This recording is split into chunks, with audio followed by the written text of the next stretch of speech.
রাধে রাধে। শেষবার মথুরা বৃন্দাবন দর্শনের পর আমাকে হসপিটাল থেকে 5খানা অ্যান্টি র্যাবিসের টিকা নিতে হয়েছিল।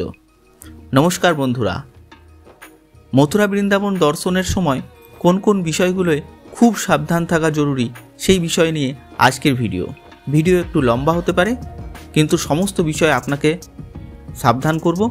ভিডিওটা শেষ অবধি দেখুন। ভিডিওটা ভালো লাগলে আমাদের চ্যানেলটাকে অবশ্যই সাবস্ক্রাইব করুন। সবার প্রথমে এই বাঁদরের সমস্যা থেকে আপনাকে সাবধান হতে হবে। যে কোনো গলিতে এবং মন্দিরের আশেপাশে আপনি দেখবেন প্রচুর পরিমাণে বাঁদর, এবং ওরা আপনার দিকে তীক্ষ্ণ দৃষ্টিতে রেখেছে। আপনি যদি মোবাইল বের করছেন, আপনার চোখে চশমা আছে, ওরা যে কোনো সময় আপনার হাত থেকে বা চোখ থেকে ছিনিয়ে নিতে পারে। মোবাইল এবং চশমা খুবই মূল্যবান জিনিস এবং খুবই দরকারি। এরপর আশপাশ থেকে কেউ এসে দোকান থেকে একটা ফ্রুটি কিনে বাঁদরকে ওটা দেবে, এবং বাঁদর এসে ওটা নিয়ে যাবে এবং চশমাটা বা মোবাইলটা ওপর থেকে ফেলে দেবে বা কোথাও রেখে দেবে।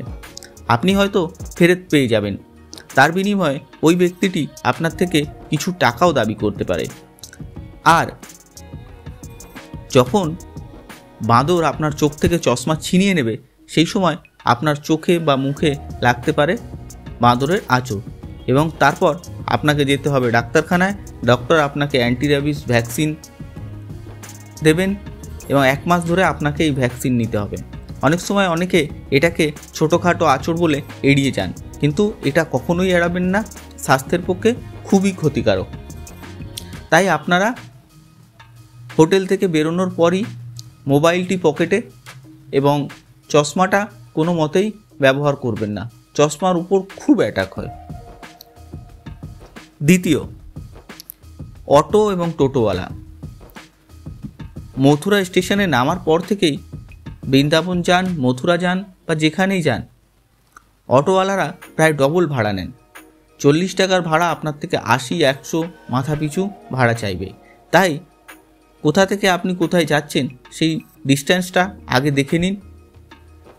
1 কিলোমিটার 2 কিলোমিটার হলে 20 টাকার বেশি আপনি ভাড়া দেবেন না মাথা পিছু।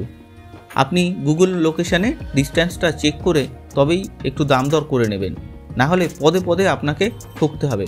1 কিলোমিটার ডিস্ট্যান্সও কখনো কখনো এরা 50 টাকা দাবি করে।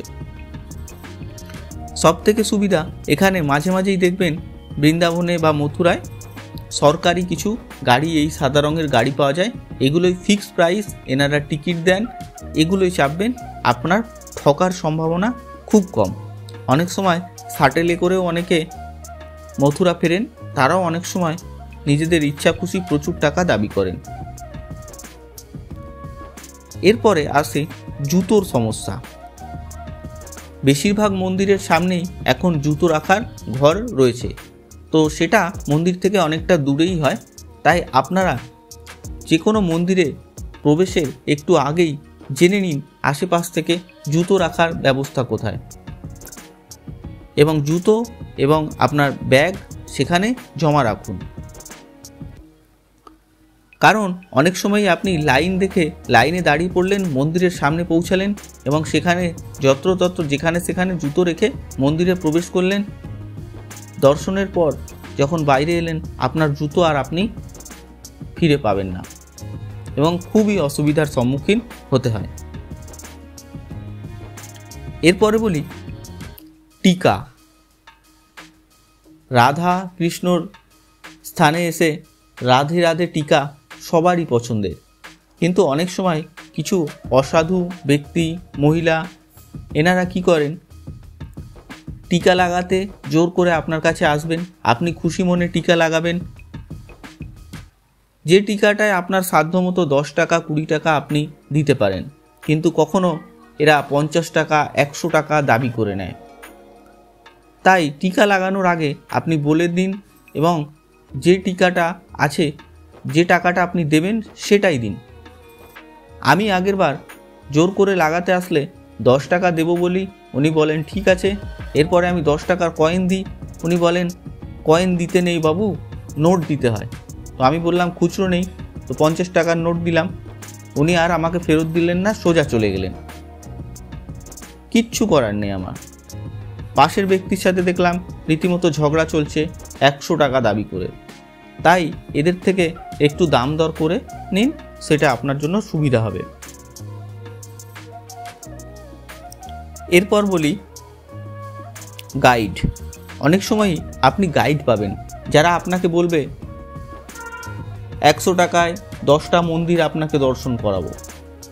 আপনি ভাববেন এত সস্তায় মন্দির দর্শন করছে, খুব ভালো ব্যাপার। আপনি ওনার সাথে গেলেন, ওনারা আপনাকে 10টা বিখ্যাত মন্দির 1 ঘন্টা 2 ঘন্টায় ঘোরালেন, খুব ভালো লাগলো আপনার। এরপরে আসবে আসল ব্যাপার, আপনাকে নিয়ে যাবেন কোনো একটা ছোট মন্দিরে এবং সেখানে আপনাকে পুজোতে বসতে বলবে এবং সেখানের যে পণ্ডিতজি আছে তিনি ওনাদের সাথে সেটিং থাকে এবং আপনাকে বলবেন এত টাকার পুজোর দক্ষিণা অবশ্যই দিতে হবে। আপনাকে এক প্রকার ভয় দেখানো হবে। আমার সাথে প্রথমবার এটাই হয়েছিল। তাই এই সব গাইডের থেকেও একটু সাবধান। যেখানে সেখানে পুজোয় বসতে বললে আপনি বসবেন না। গাইডের যেটা রেট সেটাই আপনি দেবেন। খুব সস্তার গাইড পেলে তিনি আপনাকে ঠকাতে পারে বা অন্য রকমভাবে পয়সা ইনকাম করার ব্যাপার থাকেই। তাই যেখানে সেখানে দান করবেন না। অনেক জায়গাতেই এসব নেই, কিন্তু কিছু কিছু জায়গায় আপনাকে সাবধান হতে হবে। এরপরে বলি হোটেল বুকিং। শনি রবিবার এবং বিভিন্ন বড় বড় অনুষ্ঠান যেমন হোলি, জন্মাষ্টমী বা 2-3টে ছুটি পরপর আছে, সেই সময় এখানে হোটেলের দাম প্রচুর বেড়ে যায়। হোলির সময় এখানে 1 সপ্তাহ আগে থেকে হোটেলের দাম, যে হোটেলের দাম 1000-1500 সেগুলোই 10,000 15,000-এ পাওয়া যায়।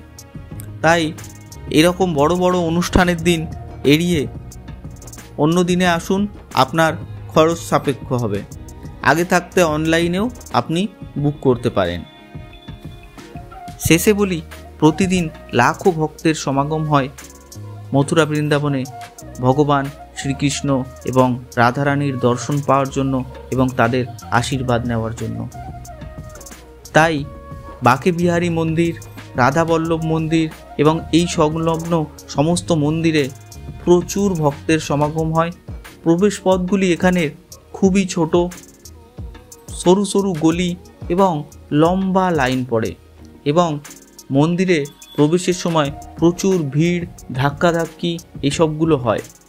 তাই আপনার সাথে যদি ছোট বাচ্চা এবং বয়স্ক বাবা মা থাকেন তাহলে অবশ্যই আপনি চেষ্টা করুন এইসব মন্দিরে প্রবেশের সময়টা আগে থেকে দেখে নিয়ে সকাল সকাল প্রবেশ করার এবং ভগবানের দর্শন করার। কারণ বেলা বাড়ার সাথে সাথেই এখানে প্রচুর ভিড় হয়, প্রচুর খারাপ পরিস্থিতি বা ধাক্কাধাক্কি সম্মুখীন হতে পারে। এখানে এতটাই ভিড় হয় যে পরিস্থিতি সামাল দেন যারা ম্যানেজমেন্ট, তারাও কিছু একটা করে উঠতে পারেন না। তাই অবশ্যই সকাল সকাল এবং উইকডেজগুলিতে, শনি রবিবার বাদ দিয়ে বাকি দিনগুলিতে ভগবানের দর্শন করুন, ভগবানের আশীর্বাদ নিন। আপনার যাত্রা শুভ হোক।